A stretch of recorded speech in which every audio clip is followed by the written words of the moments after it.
Good morning, ladies and gentlemen. Unfortunately, I can't connect to wrist dials. There's some kind of an error. The site is completely screwed up.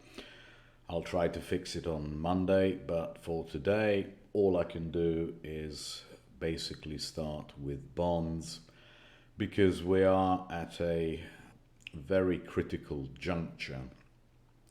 The wrist dial is still slightly positive, so it's not indicating any immediate danger. But I think we are at a very critical juncture in all bond markets. We could be going a lot higher. I think the odds are against it in the next couple of weeks, especially because the data next week is very light. All we have is a couple of ISMs. But it's all building up for a very, very important CPI on March the 14th, which will probably be seminal. So without further ado, let's have a look at what bonds are saying and what the playbook here for the next couple of weeks might be.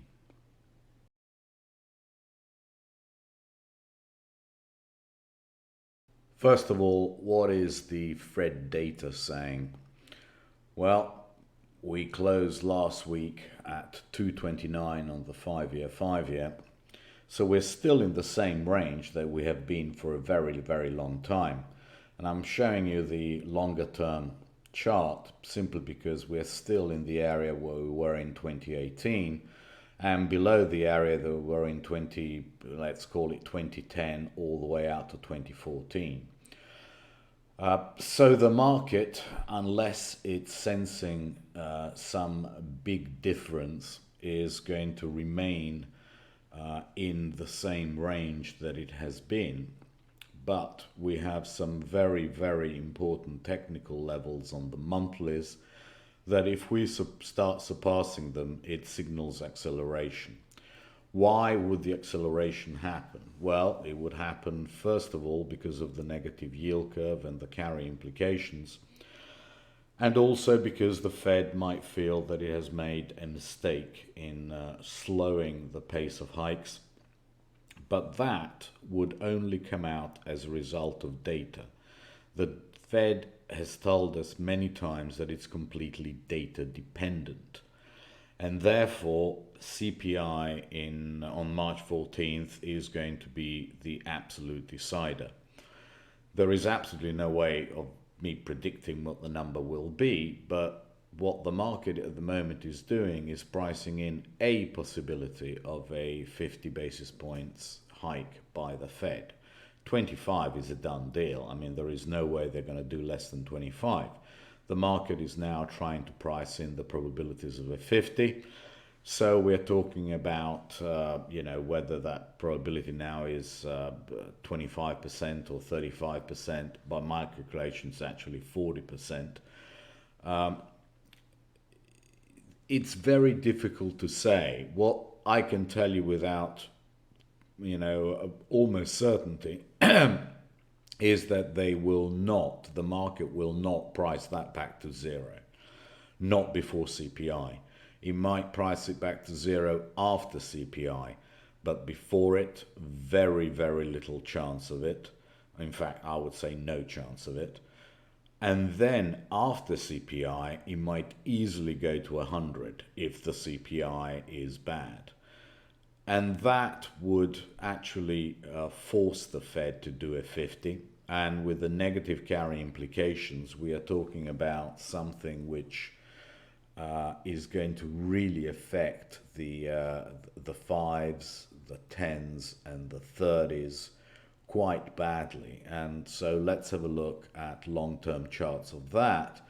But beforehand, let's have a look at the 10-year break-even inflation rate, and that still is at 238, which is still in this, in not breaking out of the of the ranges that we were at the top of for a long time.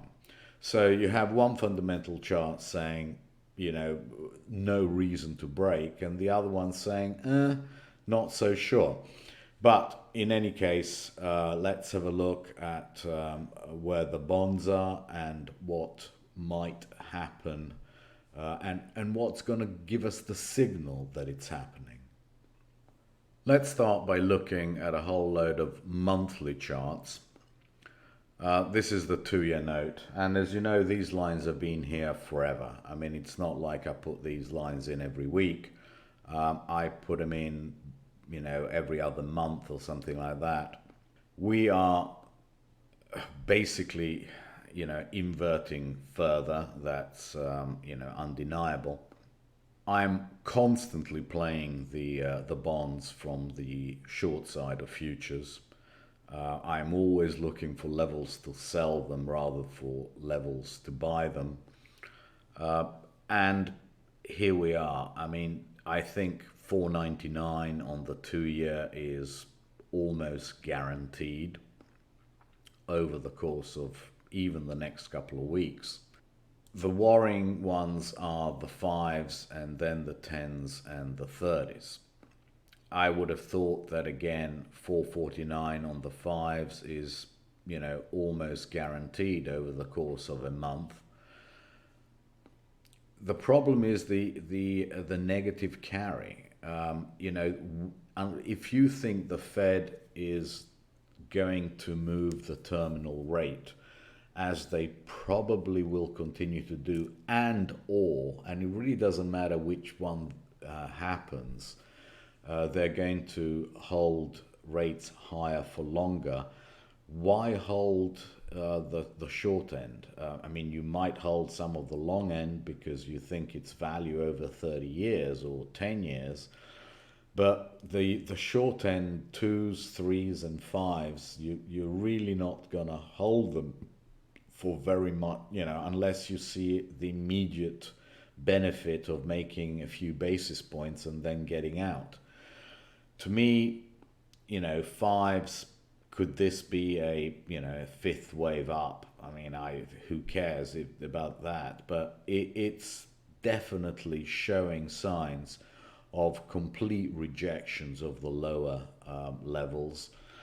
And, my math says that higher for longer means the belly of the curve has to follow it.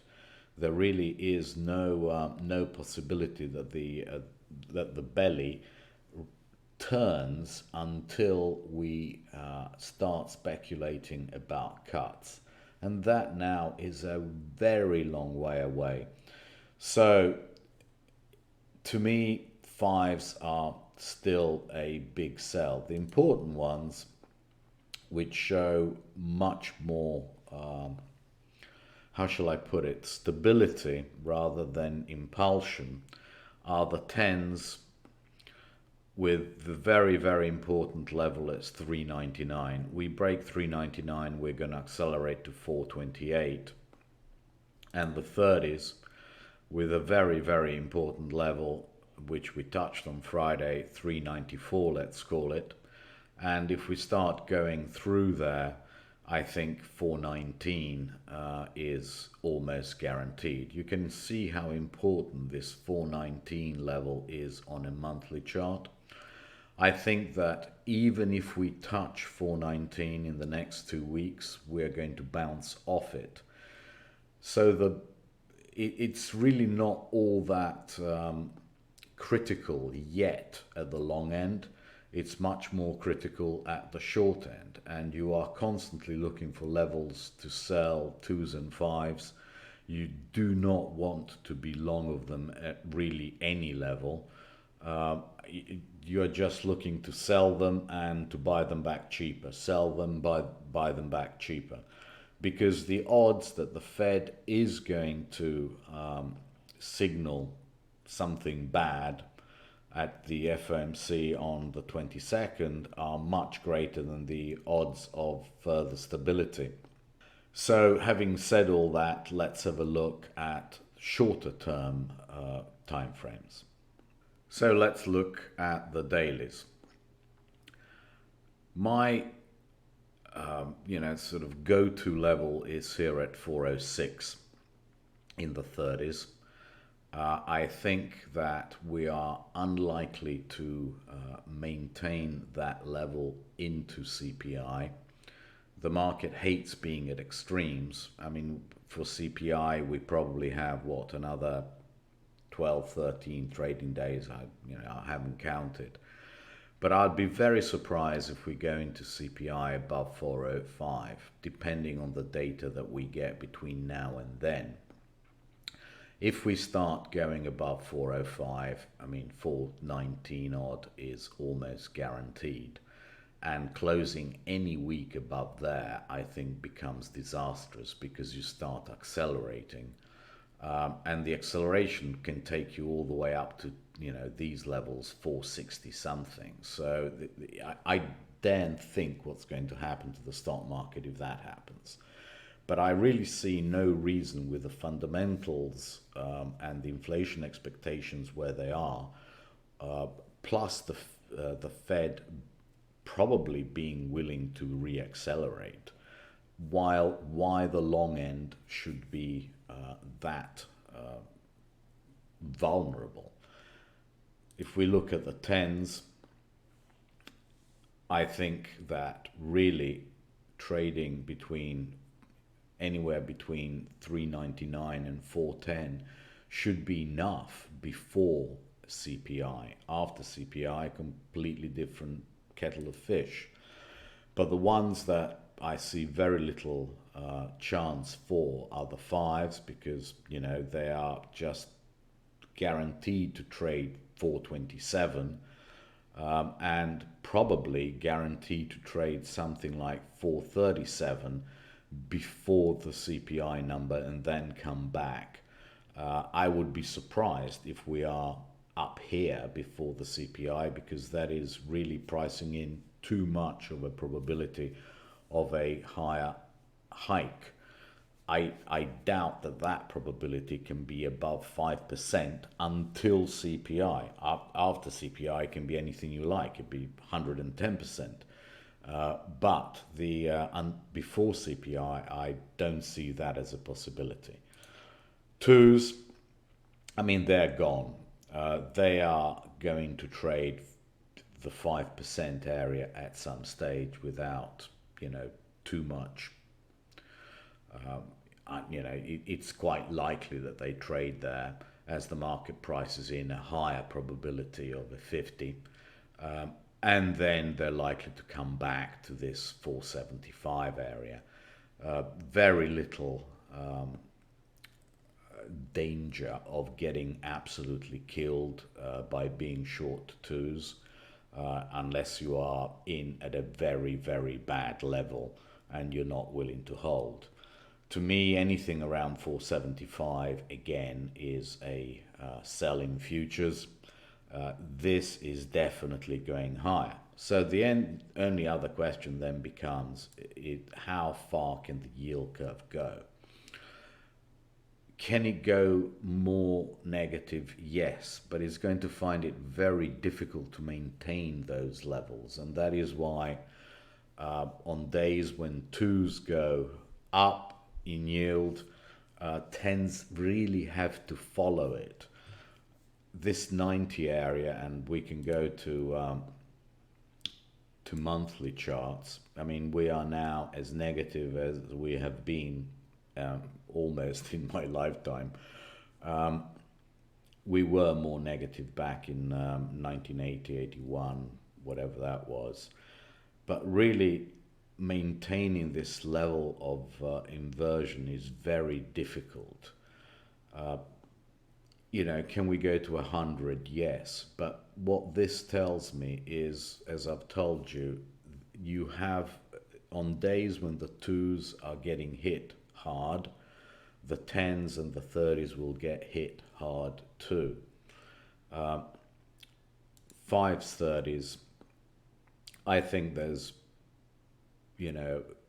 I got out here on my bonds because I thought Friday, 28 basis points, very difficult to break through. But over time, I think this 42 level is going to get tested again. 42, 43, very, very important level, and then 60. you can see that that is as negative as it's been for a very, very long time.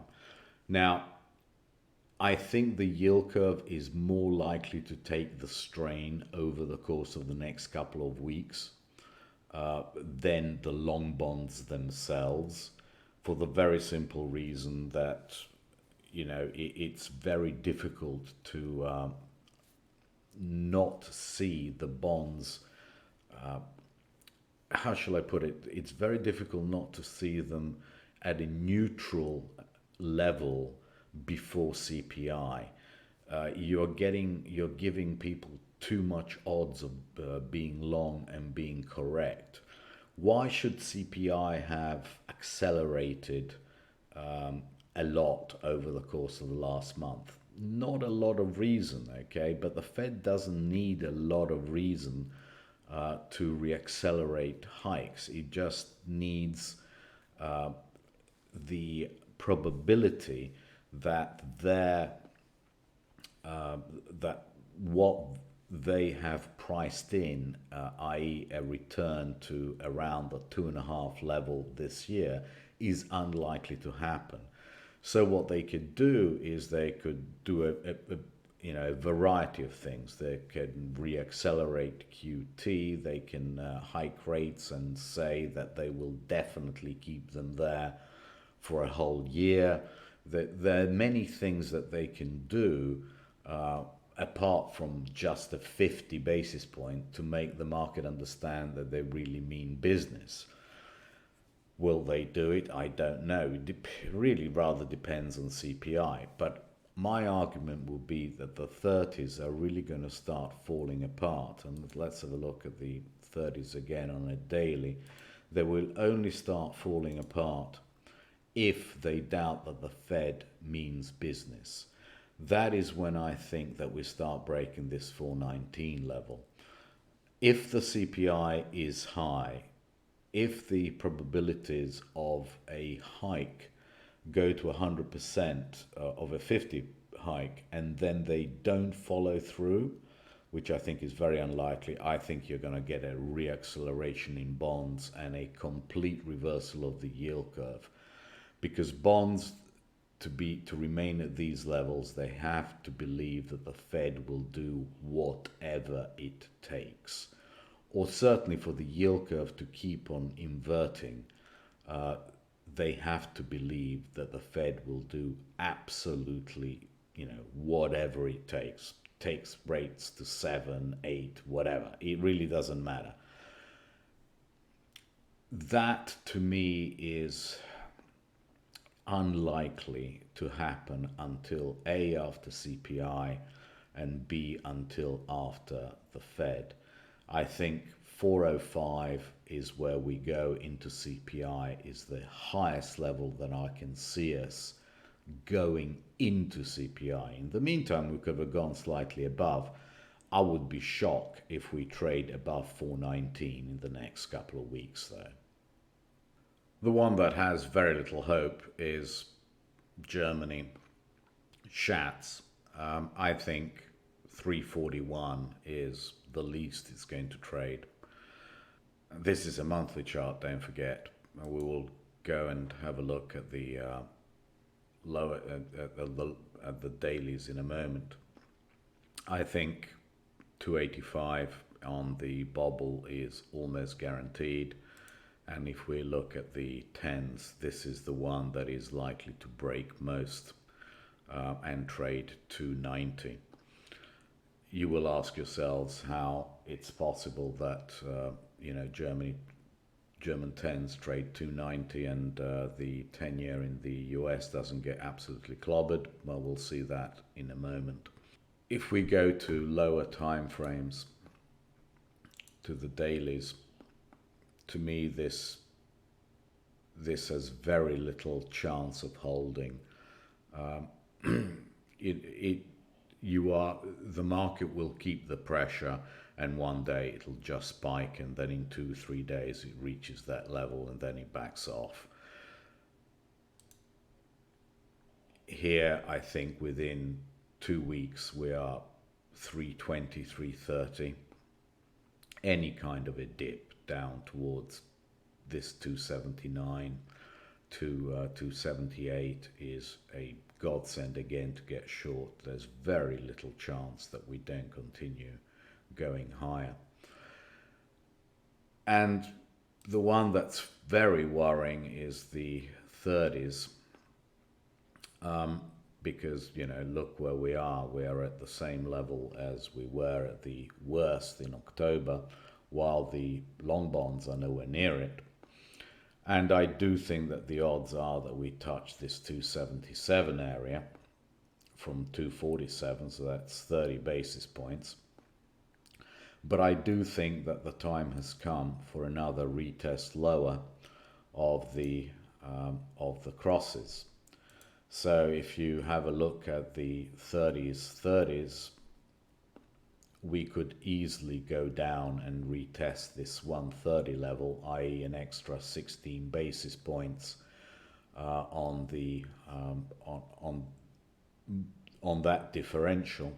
And especially if we have a look at 10s, I think there's a very good likelihood that we go back down towards 123, and that takes care of this differential, this 17, 18 basis points that we have, that the Bund can go up without the 10-year note going up.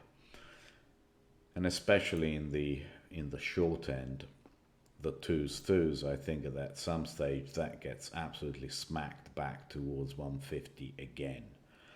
So I'm not that worried about the fact that I have very negative predictions in Germany compared to the US. It really doesn't matter. All I'm really saying is that all these markets are going higher in yield. Both Germany and US, the short ends in US more than the long ends in the US, and the long end will not break those levels that I gave you until after CPI, and then only if CPI is particularly bad, and you know, we can see that the negative carry is going to be horrendous for over a year. So, you know, that is the situation that we're in. I would prefer to continue selling any rally in Germany. I think any rally in Germany now becomes very, very suspect, and the possibilities of the German futures getting hit much more than the US futures, and that Germany has to really discount much more hiking than the US. You know, the US can take terminal rates another 25 basis points, another 50 basis points higher, but I think that's about it. While Germany can easily take them another 100 basis points higher. So that is the situation as I see it. I think long bonds are going to be still capped for the next couple of weeks. Don't forget, we have very, very little data until CPI March 14th. And then we get a whole load of things like ECB on the 16th, FOMC on the 22nd. So that will be a very interesting time. But until then, I think you keep on selling Germany over US, and you look to sell the short end, the 2s and 5s in the US on any rally. I don't think that we will go into CPI at extremely stretched levels. That would be very unusual. But you continue selling everything in the short end, especially in Germany.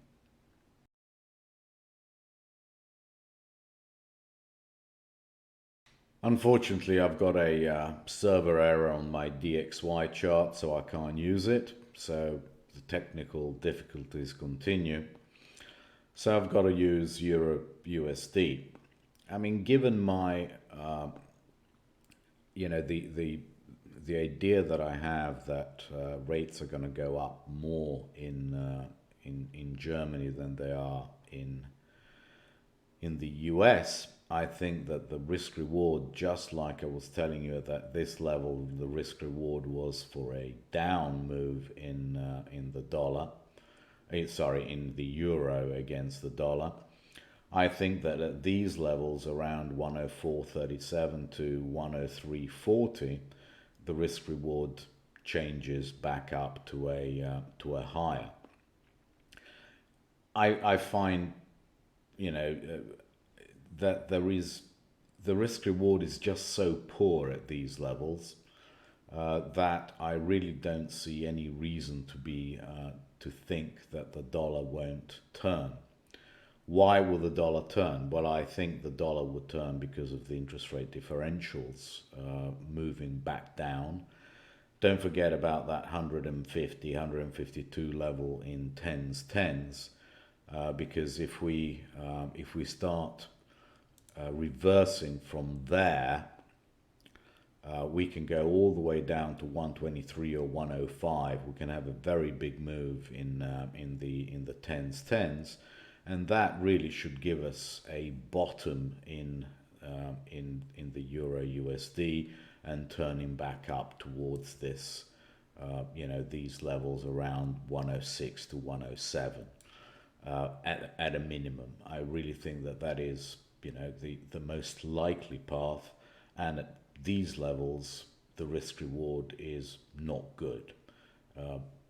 It'll certainly be above there. I mean, I would wager that it's going to be above 103.40 before CPI without any problem.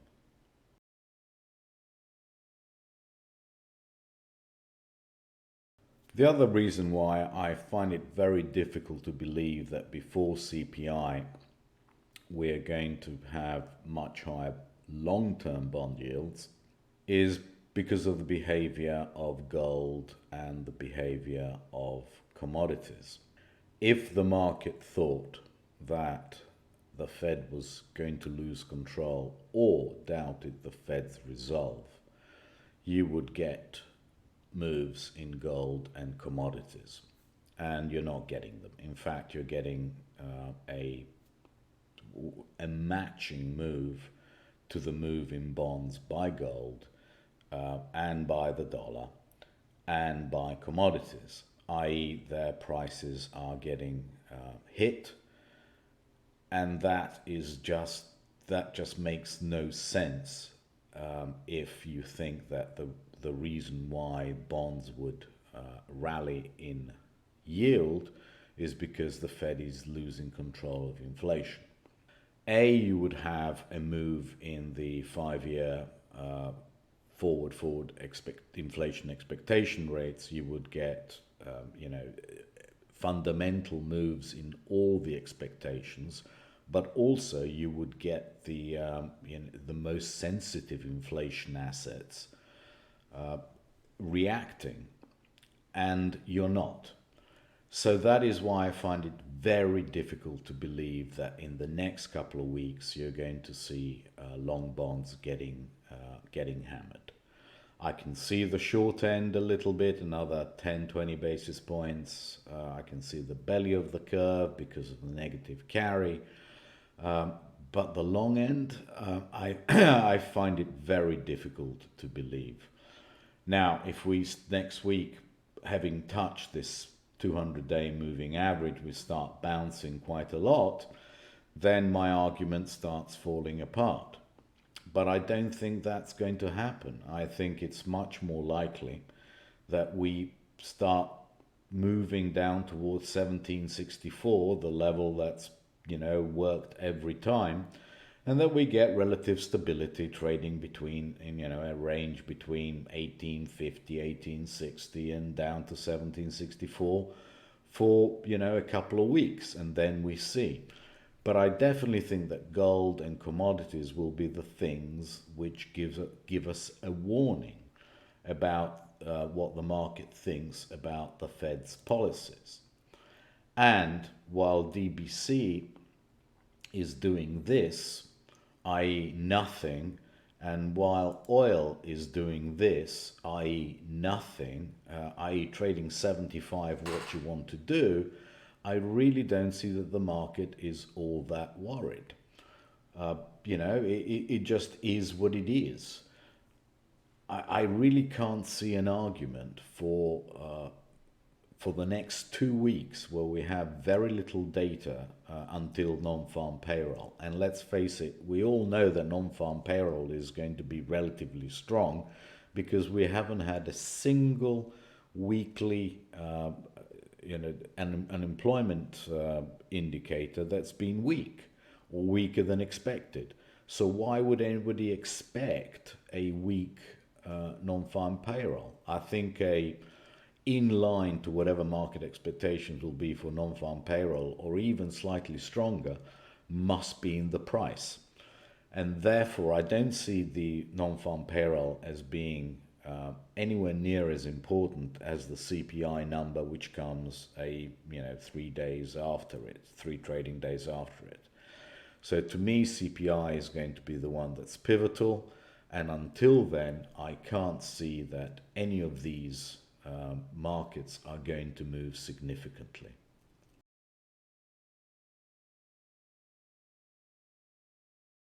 For your own amusement, you should match my NDX chart with its levels with the 30-year bond yield. So basically we had a low in whatever this is in May, when the bond made a high, bond yields. Then we have another low in June when the bond made another high, and then we have a rally while the bond went down 40-50 basis points, and then we have the new low until October when the bond made its high. And then we basically have been trading with the long bond. And to me, the fact that we were here the last time the long bond was at these yields indicates that the market is getting more relaxed with the level that the long bond is trading at. Can we fall? Yes. But I think what the equity markets are saying is that they are not hugely afraid of the long bond making new highs, not for the time being. And that to me is, heartening. I think this 1566 level over the course of the next couple of weeks, if it gets tested, is going to be a very, very important level. And I don't think that we are below it for CPI. Or if we are below it, we're not much below it. I think this 1566 will trade again and again and again. And it's also the reason why I don't think long bonds are going to be a million miles from here before March the 14th. After that, all bets are off. But before that, I really can't say it. I think, a few weeks, couple of weeks of stability around this area is going to be extremely good for the market. How does that match up with SPX? Well, let's have a look at my clean chart and enlarge it. Really, the levels to me are quite clear. If the market were to go below 39.34, which I don't expect for a few days, i.e. close below that, it's quite possible that we trade 38.26. But I would be very, very surprised if we are below there by CPI. I think that we are much more likely to be somewhere around 39.34 by CPI or higher. I just can't get bearish of equities because they're not showing me any bearish behavior against against bonds. In fact, they're showing me positive behavior against bonds, and that to me is a sign that the equity market does not expect bond markets to go too far, but also that the bond market itself is not expecting to go very far. So might be a circular argument, I don't know, but I trade what I see, and I don't see equities being particularly bearish. Every single down move is pretty controlled. So I'm really not all that worried by what the market is showing me at the moment. I think if I see 38.26, I'll be a buyer. If I see 39.34, I'll be a buyer for a quick flip. But down here at 38.26, I'm a much better buyer than seller for quite a while, certainly until CPI. The foreign markets are not showing any signs of real stress at the moment. I think I would only start getting worried about stocks if it started closing below 41.38 on a daily basis, and really 41.27 on a weekly basis. While we are just moving up and down, really that doesn't indicate to me that there's any real stress in the stock markets. And certainly Nikkei is holding every single level very nicely indeed. 46,940 on a weekly basis, he keeps on bouncing, and the losses that he has had over the past 3 weeks have really been minimal. In which case, if I see stability in the foreign markets, there's only so much that they can push the US to the downside. And that's all I can say. And even, I wish it was more volatile, but I just can't see it. And even for the VIX, the only reason why I would start getting more worried about the US stock market is if we started getting daily closes above, call it 2280.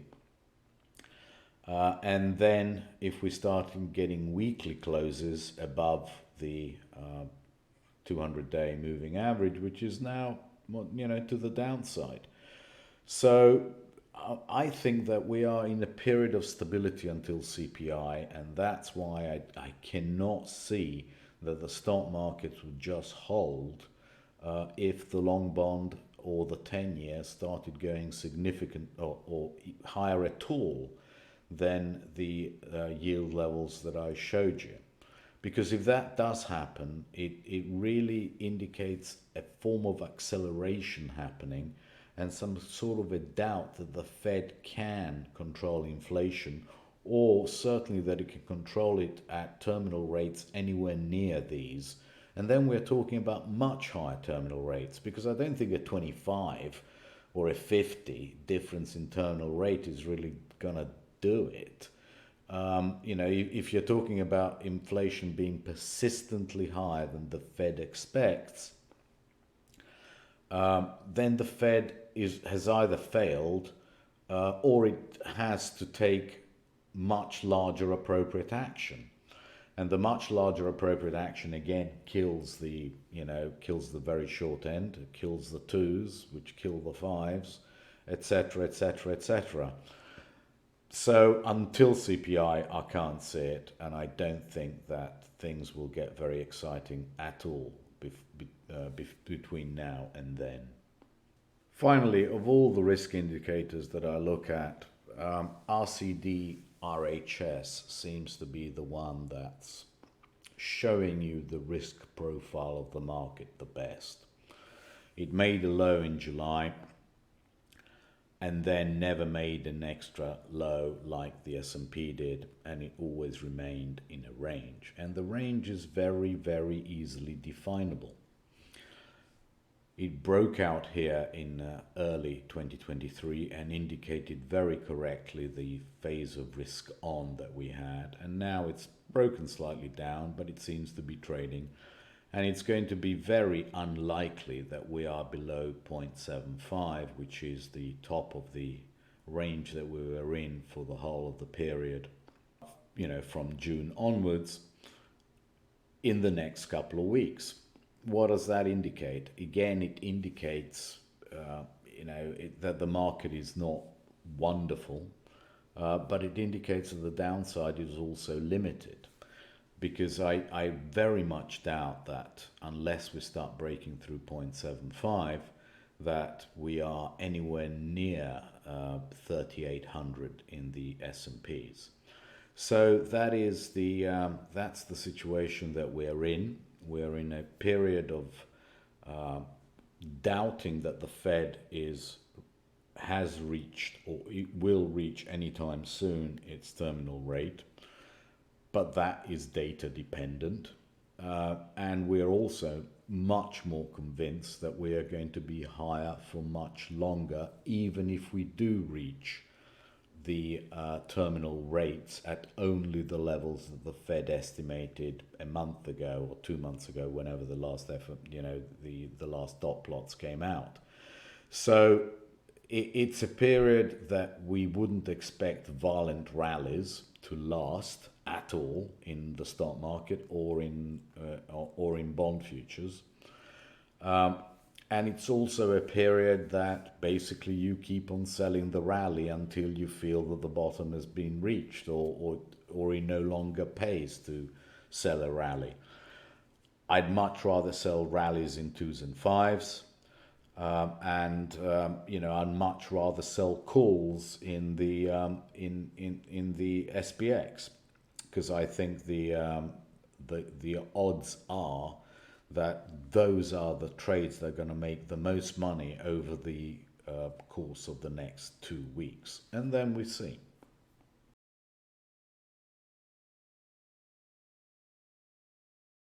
I have changed all the levels that needed changing. The danger side is still the resistance side in 2s and 5s, and that's where I'm most worried. But I think it's going to hold. It's going to hold least well, as I said, in the short end, and best in the long end. Certainly until CPI. I really don't see any reason. I'm convinced that gold and commodities would have shown us if that wasn't true, and they haven't. In gold, I think 1764 I quite like to buy some for sure. Certainly call options, but I'll tweet that to you as always on Monday. Thank you very much indeed. Have a wonderful weekend.